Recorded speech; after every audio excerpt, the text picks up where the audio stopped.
Fast forward po tayo, pagka summer vacation noong first year, ay bumalik ako sa Laguna para makapag-summer job ulit.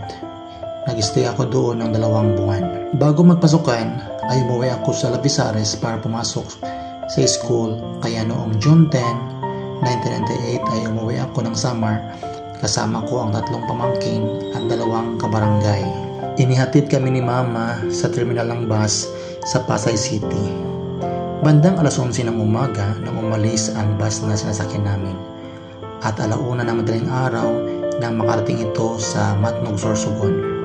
Nagantay kami ng barko patawid sa Alin. Mga alas 4 ng umaga nang kami ay umalis sa Matnog. At nakarating kami sa aming bahay bandang alas 6 ng umaga. Kaunting pahinga at pumasok agad ako sa school. Nagkataong election of class officers. Pagdating ng aming class advisors ay sinimula ng eleksyon. Ako ang nanalong second year Hyacinth President. Pinatayo ako ng aming class advisor para ako ang mapatuloy ng eleksyon. Ako pa rin ang nanalong second year level President.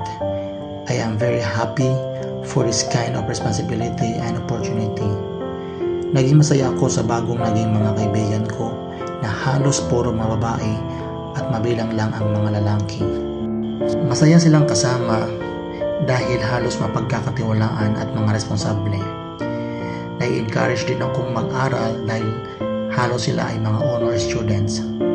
Ito sila Lisa Abanes, Jocelyn Bordios, Gisela Adriatico, Leonida Garcia at Perla Interia at marami pang iba.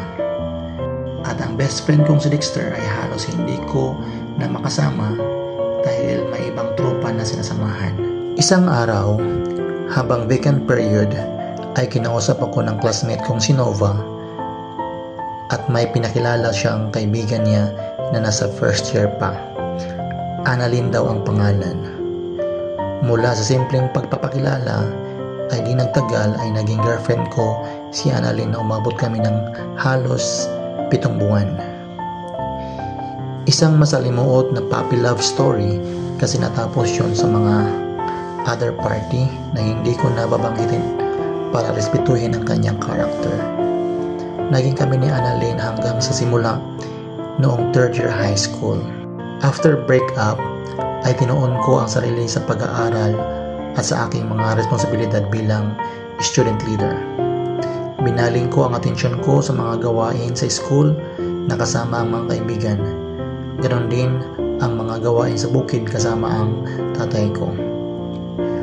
Pagdating ng summer vacation noong 2nd year, ay hindi na ako pumunta sa Laguna kaya na-enjoy ko ang buong summer na nasa probinsya kasama ang mga kaibigan ko.